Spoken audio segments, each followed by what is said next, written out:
So this week's chapter of Fairy Tale was shocking, to say the least. It's called The Story of a Boy.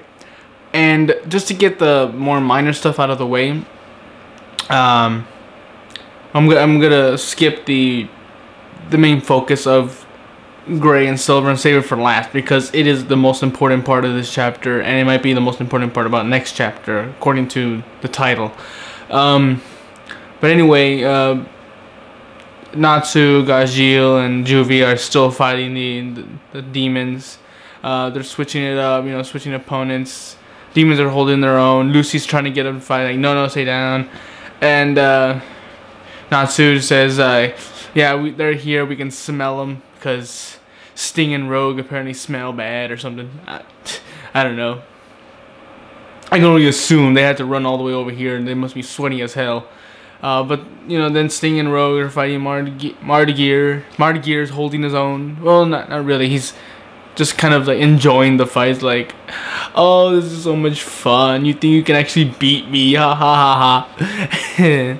And then Minerva and Urza are still looking for the control room. There's only 1 hour left until Face activates. And then they meet up with Happy and Panther Lily. And then Minerva just immediately notices the mushrooms, like, oh look, one of the demons. She just plucks them off of Happy's head. But just the idea is, like, they meet up for and the first seconds she sees the mushrooms, like, oh look, we found our guide to the control room. Oh no, they found me. It was like, okay, so I guess the fact that he's there had a point, but the fact that they found him so quickly and in such a way, it was just hilarious. But now to the more important thing, Gray versus Silver. And Silver finally reveals, I am your father, Gray. And Gray, of course, says, no! But with good reason. He saw him dead. He saw him die when Deliora attacked. So he assumes, like, no, my father is dead. It's like, oh, it's not a lie that your father is alive. But the issue with me is more complicated than that. I'm like, what? What do you mean? It's like, oh, I'm more than just your father. I'm the man. I'm the person you're destined to fight. It's like, I don't understand what you're doing. What you're talking about. And Silver shows how impressive of a mage he is. He's knocking back Gray's ice. He's just blowing them away. He's like, get out of here, boy. And finally, he starts talking about most demons don't look human, of course. But then that brings up the question as to why some demons actually do look human.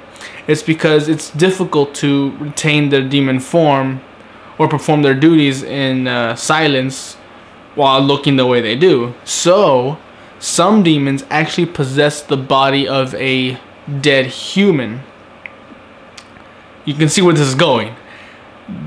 Gray's father, Silver, is technically dead, but his body is being possessed by the demon that works for Tartarus. And I'm like, when I heard it, I was like, oh damn, that's actually kind of dark. A demon wearing the skin of someone you love and care about, like, whew, that is surprising. Way to go. That took me by surprise. But it gets even more hectic. And he's saying, I want revenge against you, Gray. I want to kill everyone related to Ura, because she killed me 10 years ago with a block of ice. I was like, wait a minute, I am Deliora. It's like, this is where it got me. Because the way he starts describing it is, he says, Ura killed me 10 years ago, and immediately as he killed me, I found a body near me. Like, his soul found a body and possessed it right then and there. And then the demons of Tartarus found, but he couldn't control it well, or the body was damaged, so the demons of Tartarus took the body and regenerated it in the Hell Core. But then I'm thinking, wait a minute, no.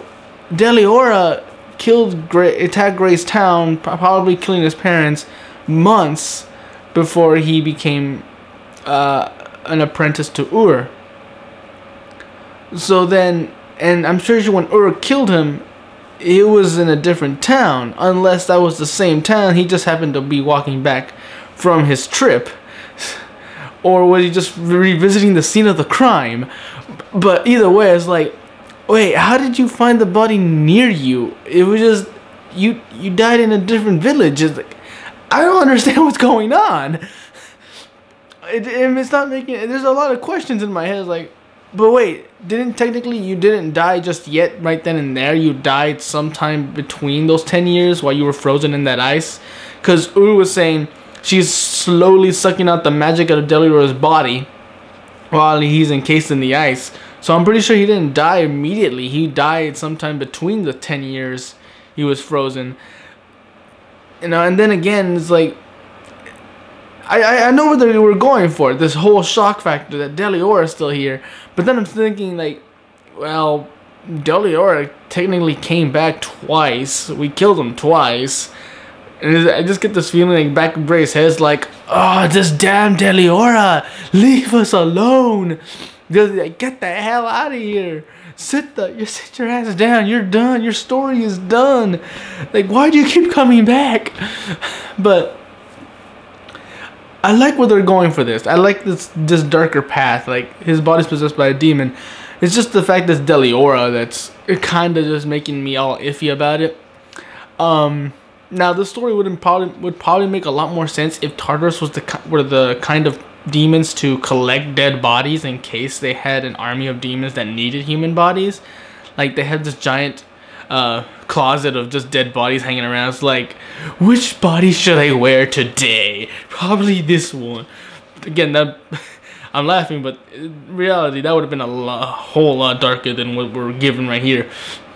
But it's just I don't know. I think the story would have made more sense if, you know, Tartarus collected bodies of just dead humans, especially dead humans that were killed by Deliora. Like, they were following Deliora's, like, just in case we need these bodies, we're just gonna take these. And then when Deliora died and they collected his souls, like, hey Deliora, you want to come back to us? Like, all right, here's a body. Like, no, do you have a body of someone I hate? And it was like, well, we have the body of Silver Fullbuster. It's like, okay, give me that one. Like what's your selection? Like, well, we have this nice piece, you know, it's about 7 feet tall. It's got nice muscular tones. Like, yeah, that one. I'll take that one. Yeah. But it's just but then, so again, the whole it's ridiculous to a certain point, but also shocking. Again, the fact that it's being worn as a suit is incredible enough. It's a great it's a great introduction to a very dark concept that that these are demons. You know, they don't care about human lives. I mean, they say it all the time, but we almost don't. We almost don't get that feeling until, you know, they actually do something like this. You know. But now to Silver Fullbuster. I'm pretty sure Deliora is not an ice demon. He can't control or do any ice attacks. So I'm guessing he's able to use Silver's ice magic. What does that say about Gray's father? About Silver Fullbuster? How powerful of a mage he used to be before he died. Because he was able to knock Gray's ice like nothing, like whatever. He was able to freeze a dragon made entirely of fire.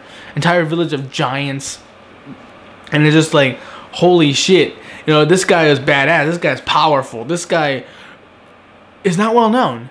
I mean, you would think someone as powerful as this would be world renowned, you know, or at least Aura would be like, when she found Gray, you know, she would ask her his name. It's like, my name's Gray Fullbuster. It's like, I've heard that name before, you know, of a very powerful ice wizard, you know. But I'm just thinking, like, was Silver already that powerful, or is it just the demon able to bring out the potential of the mage? Because I'm just saying, like, Silver Fullbuster seems to be a very powerful mage. You would think he'd be world renowned. or at least known somewhere by someone, or specifically maybe other ice wizards, but apparently not. You know, Fullbuster's a common name.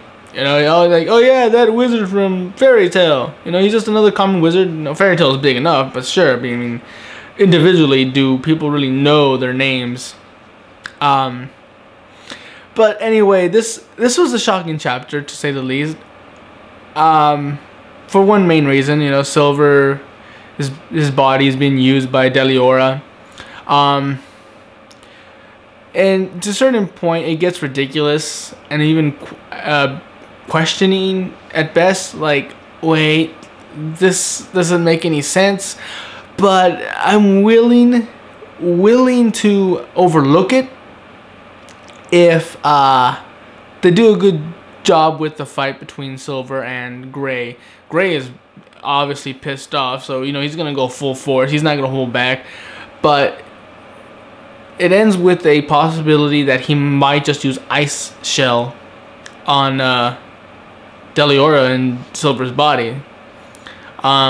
You know, because he's desperate to get rid of Deliora and, you know, preserve what little honor his father has left. You know, desecrating the body of a loved one is it's hard on anyone. You know, it would be. It'd be the same as someone digging up the grave of someone you love. Like, why would someone do this? You know, but either way, I'm excited for the next chapter, and yeah, this chapter definitely had its high points. Others was just like, well, whatever. You know, this is something that could have waited until next chapter or the chapter after. But anyway, this has been Tony Dragon, and I got to go see Transformers today, so I can make a review of that. Bye.